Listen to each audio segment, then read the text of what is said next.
Good morning, everybody. This is another edition of the Pass Ball Show, brought to you by JohnPaley.com, by St. Aloysius Church and School in Jackson, New Jersey, by Two Ways, One Passion Food Truck, located in Scranton, Pennsylvania. As always, a handful of stuff we're going to get into today in the world of baseball, sports, and unifying America. Please, if you have anything to say, anything that's on your mind, please just bring it aboard, and we'll divert the topic. We'll talk about anything that's on your mind in the world of baseball, sports, and unifying America. And I have a message for Mets fans and non-Mets fans when it comes to baseball. If you're a Mets fan, if you followed the last couple weeks, there's no reason to not be as excited as ever, thinking about things that you probably haven't thought of before. And if you're a non-Mets fan, wondering how this panegyric or monologue that I'm about to get into has anything to do with you, I want you to please listen. Because the majority of other sports teams and the majority of other baseball teams have had a chance to do something over the last 20, 30 years that fans of the New York Mets have not been able to do. You've looked at the amount of time that's gone by when it comes to baseball and a team winning a World Series championship, and unless you're a fan of the Cleveland Indians, who haven't won a World Series since 1948, unless you're a fan of the Texas Rangers, who came into the league in 1961 as the Washington Senators and have yet to win a World Series, unless you're a fan of the San Diego Padres or Milwaukee Brewers that came into the league in 1969, unless you're a fan of the Seattle Mariners that came into the league in 1977, unless you're a fan of the Pittsburgh Pirates, who last won a World Series in 1979, the Baltimore Orioles, who last won a World Series in 1983, or the Detroit Tigers, who last won a World Series in 1984, you haven't waited as long to win a World Series championship as any fan of the New York Mets have. And the first thing I want to get into really goes to Mets fans. They sit there and they celebrate something like it happened yesterday, 1986. Like you figure it's like 1989 or 1990. It's almost like you jumped in a DeLorean and cranked it up to 88 miles an hour and you went back to 1990 or 1991, back when 1986 seems like it really wasn't that long ago. But 1986 was 34 years ago. And my life as a Mets fan has been controlled by an ownership group that had something to do with Fred Wilpon and Saul Katz. Obviously, Nelson Doubleday bought the team in 1980 from the Payson family. And eventually Fred Wilpon worked his way to become, even partners, and then eventually controlling the New York Mets for particularly the last 20 years or so. And things haven't been good. All you have to say is you have an owner that thought enough of his money to invest it with Bernie Madoff. And you've watched over the last 20 years as this team operates itself like a business and not like a sports team. And a sports team is supposed to be operated for the fans. It's supposed, if you're a fan of the New York Yankees, then you understand 100% unequivocally what I'm saying. There's a clear difference between being a fan and watching a team operate as if it's a business. And Mets fans have seen, for at least the last 20 years, their team being operated as if it is a business. And you're wondering why. There's certain times where you need to see your team add that significant player, that player that's going to put the team over the top, that move that's going to do everything it can to try to best assure a legitimate World Series championship team, and it hasn't happened. And now this week, you watch, and it's Steve Cohen, who owns the New York Mets now. And I thought it was too good to be true. I'm still waiting to wake up from this dream, and I know there's a lot of fans out there that are feeling the exact same thing. Mets fans, if you've been a Mets fan for the last 20 years or the last 33 years, you know that it seems like you don't deserve good things. And I felt like that for a very long time. That's why we should stop. It's time to forget about 1986. You know what a Yankee fan says when you talk about 1986? You're like, well, the Yankees won in 1996, 98, 99, 2000, and 2009, and you're still talking about 1986. Even the Phillies, right across the bridge, they're telling you, we won a World Series in 2008. That's 22 years after 1986. Think about it if you're a Red Sox fan and you're a Mets fan saying, oh yeah, look, the ball went through Bill Buckner's legs. That was a great moment. Those poor Red Sox. Red Sox are like, we won in 2004, 2007, 2013, 2018. And you're still worried about 1986. If you're a fan of the Athletics, who won in 1989, the Reds, who won in 1990, the Twins, who won in 1991, the Blue Jays, who won in 1993, the Braves, who won in 1995, the Diamondbacks that won in 2001, the Angels that won in 2002, the Marlins that won in 2003, the White Sox that won in 2005, the Phillies, which we talked about, won in 2008, the Yankees, who won in 2009, the Cardinals, who won in 2011, the Giants, who won in 2014, the Royals, who won in 2015, the Cubs, who won in 2016, the Astros that won in 2017, the Red Sox that won in 2018, or the Nationals that won in 2019, you're laughing every time somebody decides they want to talk about how great the 1986 New York Mets were. And yes, I agree, they were a good baseball team. You could remember it for the rest of your life. Those memories are never going to go away. But I find it hilarious that a fan base is being forced to hang on this one moment that is 34 years ago. It didn't just happen yesterday. And if you're a fan of any one of these other teams, you should be laughing at the New York Mets and the New York Mets fans. So finally you have a moment where you feel like the owner's going to do everything he can or put the best baseball people and players in a position to win. And he wants to win a World Series championship. He's not going to operate the organization like it's a business. And this is something that you probably should be excited about if you're a Mets fan. And if you're not, at least appreciate that there's going to be some competition over the next several years. We talk about New York being this huge mecca, this huge market, and how much value that it has for the sports fan and how much winning in the city of New York means to those that are in it. And the Yankees have embraced it very well. Years ago, the Brooklyn Dodgers used to do the same thing. The New York Giants used to do the same thing. And as it applies to baseball, you feel like the New York Mets have never done that. Embraced the market that they're in and how large it is and how many sports fans there are and cared about what it means to win the whole thing.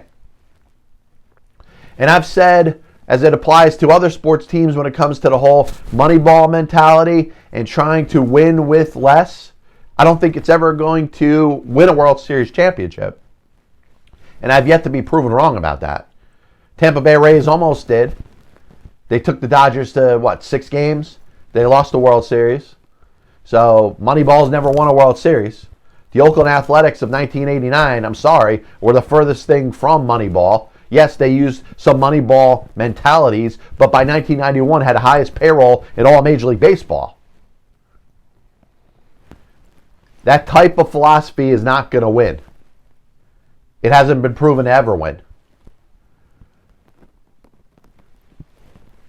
You win World Series by investing in all areas of your baseball team, including payroll. And it's not about tricking, some type of player to sign a contract that they don't deserve. You talk about non-tender free agents. You talk about players that you have extra scouting that's able to see something in a player that other teams don't see. That's great. I don't have any issue with that if you're able to find that diamond in the rough. But you can't build the whole team that way. You're going to have to go after top players. You're going to have to extend top players that you have that play for your own team within your own organization. And you have to not worry about this fake salary cap that we think exists in baseball. You have to be willing to pay some penalties when it comes to being over the luxury tax threshold. And you know the Mets have been afraid to get anywhere near it or over it. And listen, when it comes to the Wilpons, listen, they made a terrible, terrible decision when it came to invest their money with Bernie Madoff.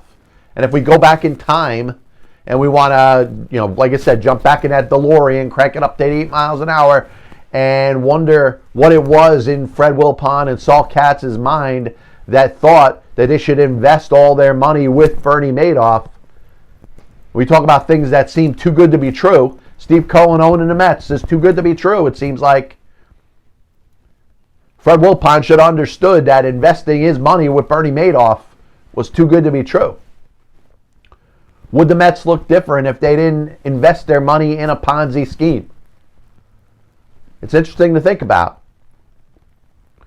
But once again, it was Nelson Doubleday that overpowered Fred Wilpon when it came to re-signing Mike Piazza.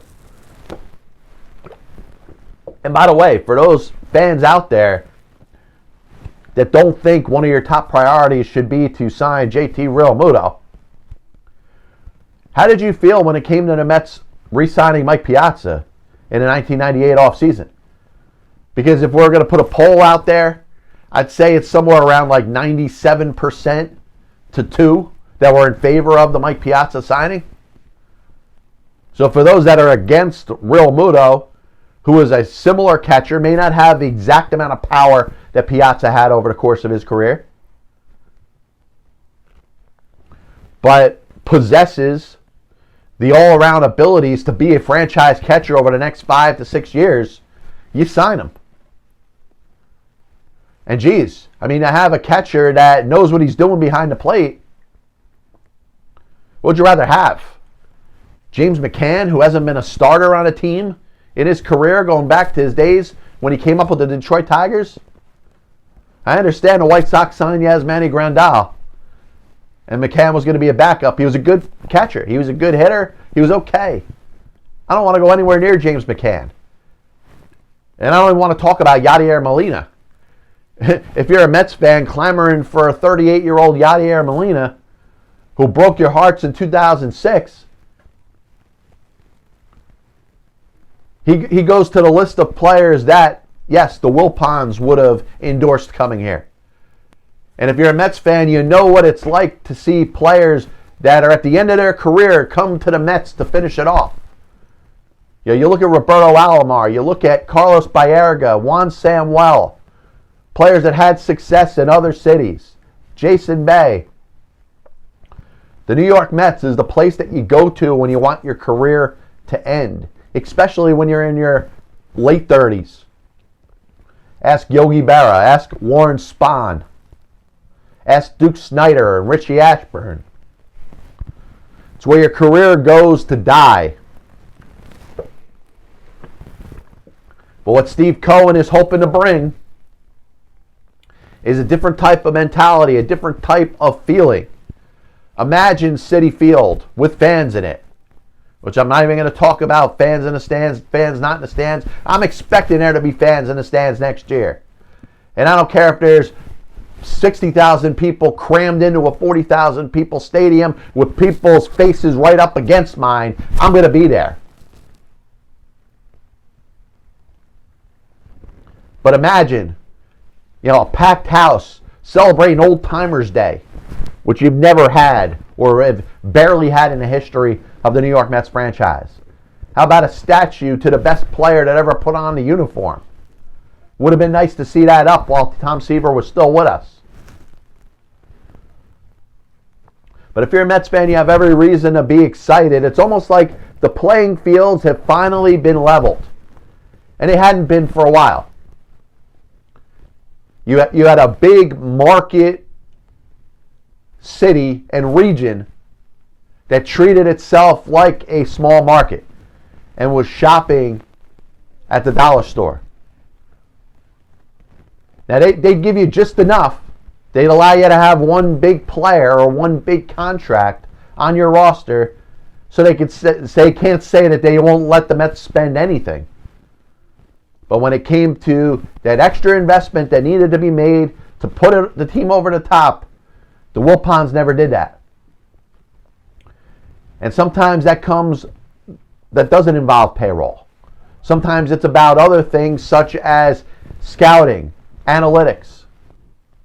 All things that the Wilpons didn't want to invest that extra money in.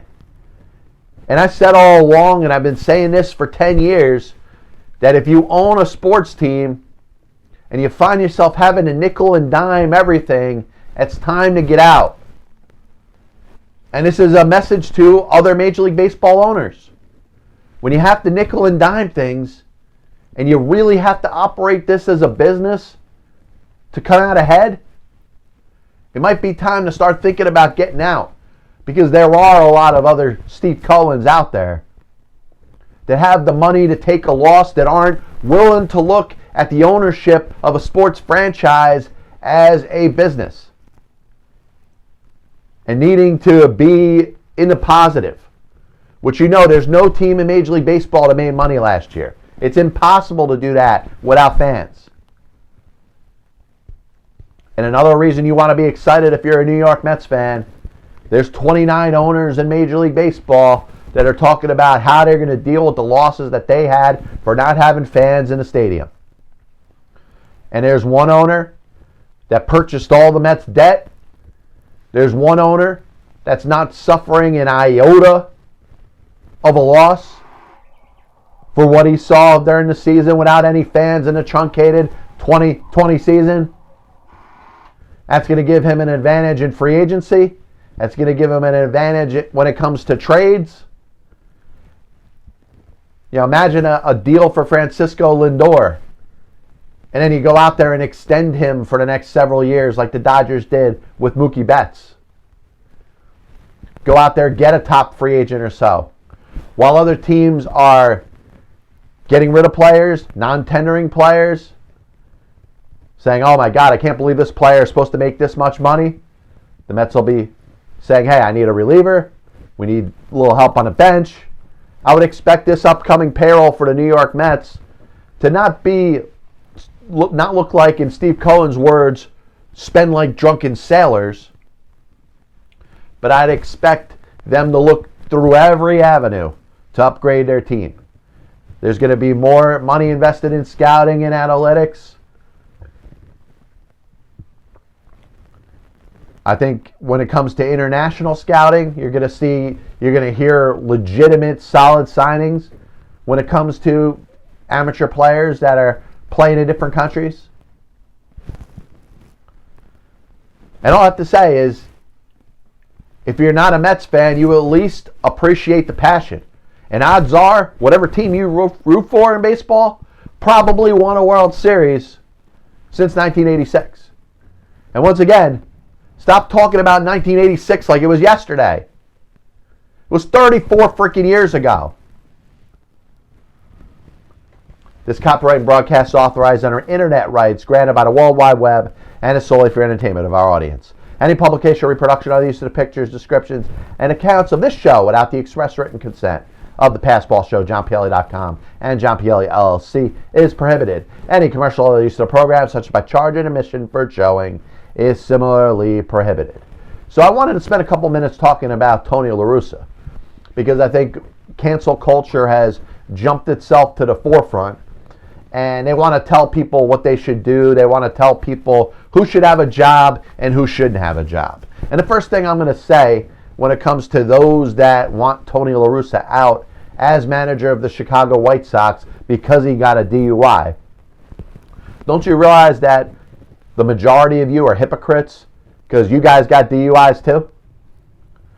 How bad does it sound for a person that actually had a DUI in their life to call for somebody to lose their job because of a DUI? Because odds are, most of you that got DUIs never lost your job over it. Nobody in whatever you do for a living decided, oh man, you were driving under the influence, you made a plea to a prosecutor, you paid whatever it is in fines. You know, we think you should not have a job here anymore. We don't want to employ you because you had a DUI. Now, it's a serious thing, of course, but we draw the line when it comes to losing your job over having a DUI. Yet, if your name is known in the public, if you're Tony LaRussa, because somebody knows Tony LaRussa's name, that means that that person should lose their job because of that reason. And you couldn't be any more asinine in your assumptions. Now, is the main reason you want Tony LaRussa out is because you don't think he should have been hired in the first place? That at least is a respectable take. I can handle that. I can see where you're coming from when you're talking about a manager that is in baseball's Hall of Fame.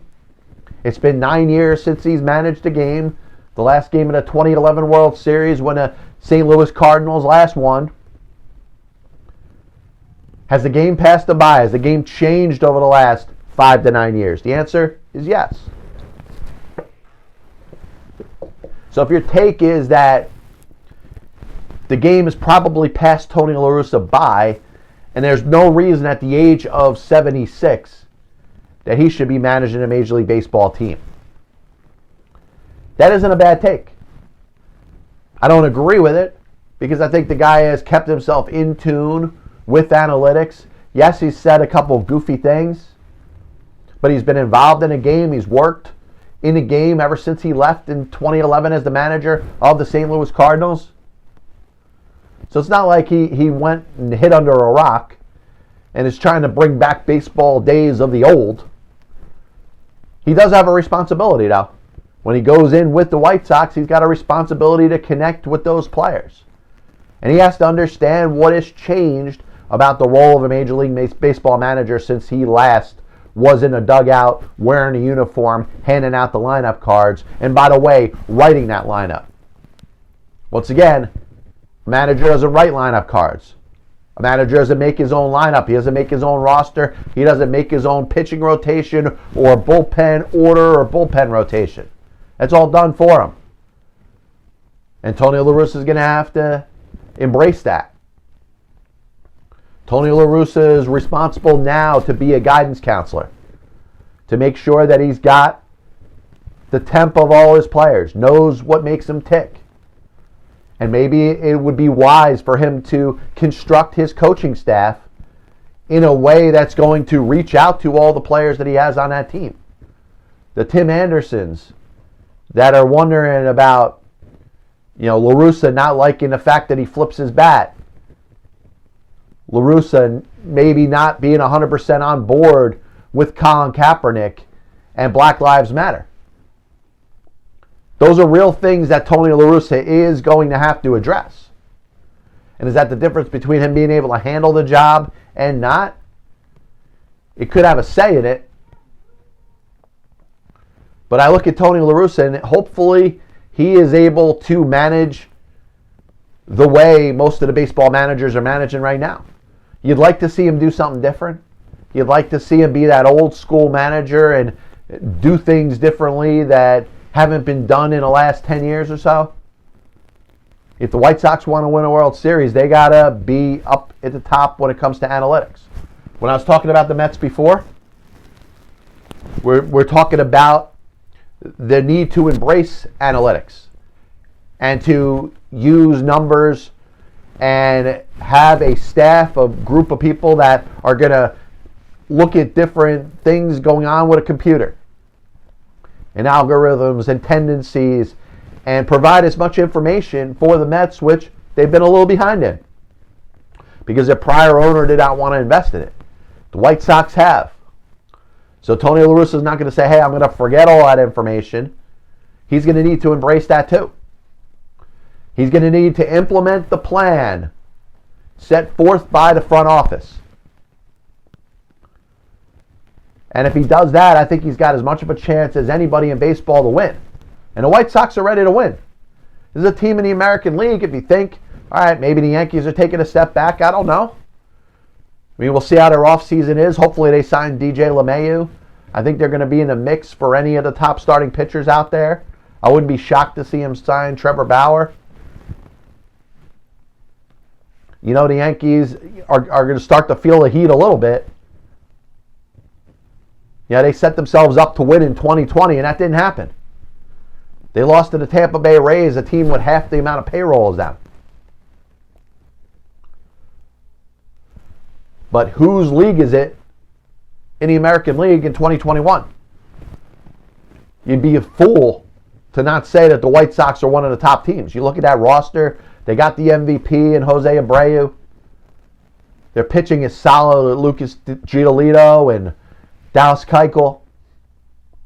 Luis Robert, Eloy Jimenez look like a couple of the brighter young players in the game. Tim Anderson is probably the most underrated player in the sport. He's a star. Tell me the White Sox don't look like they're on their way. And that's another reason why I'm rooting for Tony LaRussa. Part of it is cancel culture. You know, cancel culture is like, you know what it really means now. It means that you want to make yourself feel better by seeing somebody else fail or somebody else lose their job. Your life isn't going too well, so you want to see somebody else lose their job. And that's what it is. If you believe in cancel culture, that's what you believe in. Tony LaRussa loses his job, so I feel better about myself and my miserable life. Well, I want to see Tony LaRussa succeed just because of that. But also the fact that he inherits a very good team. And the Chicago White Sox and the amount of time that they've spent trying to invest in young players, the youth that they have around there, the ability that they have to spend with Rick Hahn and Ken Williams and Jerry Reinsdorf, I think they're in a great position. Now, is the Tony LaRussa experiment going to work? You know, I think of Bobby Valentine with the White Sox in 2012. That didn't work. But it doesn't mean that Tony LaRussa can't. So last point I want to bring up today, and as always, I want to thank everybody for tuning in. This is the Passball Show brought to you by JohnPielli.com, by St. Aloysius Church and School in Jackson, New Jersey, by Two Ways, One Passion Food Truck, located in Scranton, Pennsylvania. The most underrated player taken in the 2004 NFL Draft is Phillip Rivers. Phillip Rivers never gets spoken about. You hear from A to Z about the career of Eli Manning, the 2 Super Bowls with the Giants, Ben Roethlisberger going out there winning 2 Super Bowls. He was taken with the 11th pick out of the University of Miami of Ohio. Phillip Rivers comes out of North Carolina State. Eli Manning comes out of Ole Miss. And we hear about the 2 quarterbacks, but very seldom hear about Phillip Rivers. And not only is he still playing, but he's still playing at a very high level. And thought was last year with the Los Angeles Chargers, the team was going into dumps. They were set to have a top 6 pick in the NFL draft, and it was time for them to go out there and get themselves a quarterback. And it was a pretty much of a foregone conclusion that they were going to draft a quarterback with their 6th overall pick. You know, you watched as the draft ended up unfolding. Tua Tagovailoa ends up going to the Miami Dolphins right before the Los Angeles Chargers selected Justin Herbert with the number 6 overall pick. He was going to be the quarterback of the future. Rivers was already traded to the Indianapolis Colts. And thoughts were that he was going to kind of wash up and go by the wayside. Eli Manning retired as a Giant at the end of last year. Big Ben is over in Pittsburgh coming off of a major injury. Thoughts were he may not have too much time left. And while all the credit's going to Big Ben, as the Steelers still remain undefeated, you got Phillip Rivers and the Indianapolis Colts right at the top of the AFC South Division, leading a team that made it to the AFC Championship game last year in Tennessee with the Titans. And you look at the numbers that Phillip Rivers has put up over the course of his career. Yes, you could talk about Breeze, you could talk about Brady, and you could talk about Big Ben. But who's right up there with Big Ben? Because they both came into the league at the same year. And yes, Roethlisberger was a starter right away. Took Rivers a couple years. Remember, Drew Brees was a starter in San Diego with the Chargers when they drafted Phillip Rivers. And think about how many quarterbacks have been drafted since 2004. How many have been drafted in the first round with high expectations that have accomplished very little, if anything. And I don't think there's enough of an ode out there to give the credit that Phillip Rivers deserves for having a great career. He's going to be a Hall of Famer. He's going to be a Hall of Famer whether he ever wins a Super Bowl or not. His numbers are better than Dan Fouts. Dan Fouts is a Hall of Famer. Now I understand it's more of a pass-happy league. There's going to be more yards, more completions, more touchdowns through the air. I get it. Games are higher scoring. Teams are relying on throwing the football as opposed to running. It's a different game. Eli Manning's getting into the Hall of Fame because he won 2 Super Bowls. But also, if you look at the amount of yards that he's thrown for, the amount of touchdowns that he's thrown for, all of a sudden you realize that Phillip Rivers is right up there and is probably going to finish better. He's going to finish with a better win-loss record. He may end up, it's going to be hard to win more playoff games because his teams never seem to make the playoffs. And if that's one knock you want to have on Phillip Rivers, you know, it's not like he's gone to a Super Bowl.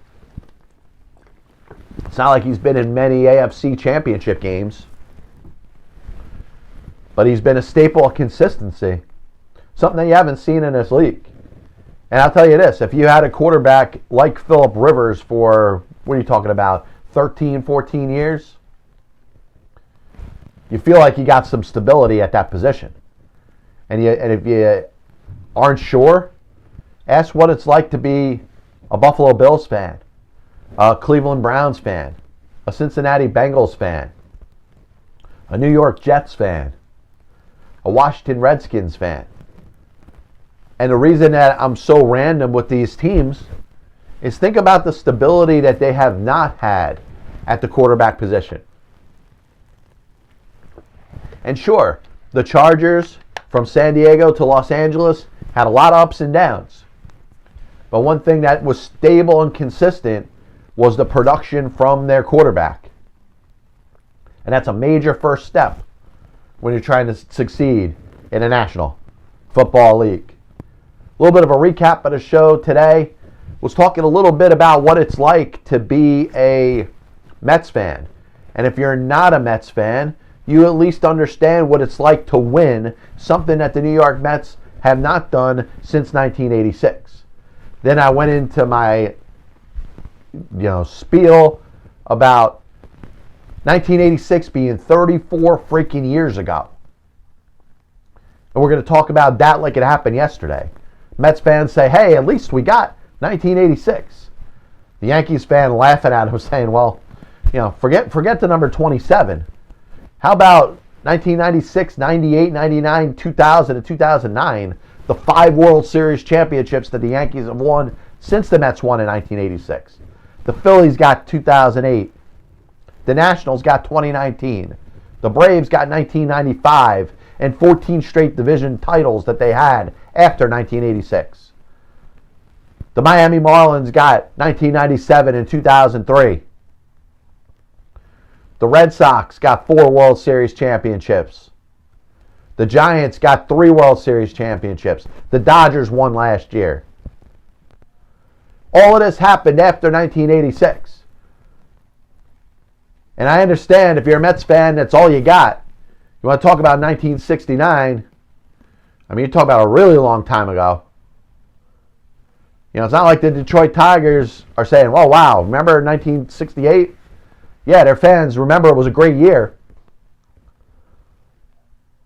But it's not like they're talking about that as being the last time they won. Poor Eddie Robinson, guest on the Pass Ball Show. He's actually the oldest living MLB player, as he's getting close to 100, is the last living player from the 1948 Cleveland Indians. And what stands out about that team is that is the last time the Cleveland Indians have won themselves a World Series. The Indians are now getting into Red Sox and White Sox and Cubs territory. And they're struggling. They're struggling financially like the majority of teams in Major League Baseball. And I kind of feel for the Indians. You look at the talent that they've had. Of course, they got the Cy Young Award winner in Shane Bieber. They got some great pitching. Corey Kluber was a couple Cy Young Awards he won. They got a ton of talent there. But from a financial standpoint, they're struggling. Spoke a little bit about Tony LaRussa and why I'm on the Tony LaRussa bandwagon. It's because of cancel culture. If you want somebody to lose their job so you feel better about yourself, then I'm on the other side rooting for that person. Tony LaRussa made obviously a big mistake. He got a DUI just like millions and millions of Americans, just like the majority of the people that are out there bitching and complaining that Tony LaRussa should lose his job. How many of you hypocrites have gotten a DUI in your life? Probably more of you than are willing to admit. I want to see Tony LaRussa succeed.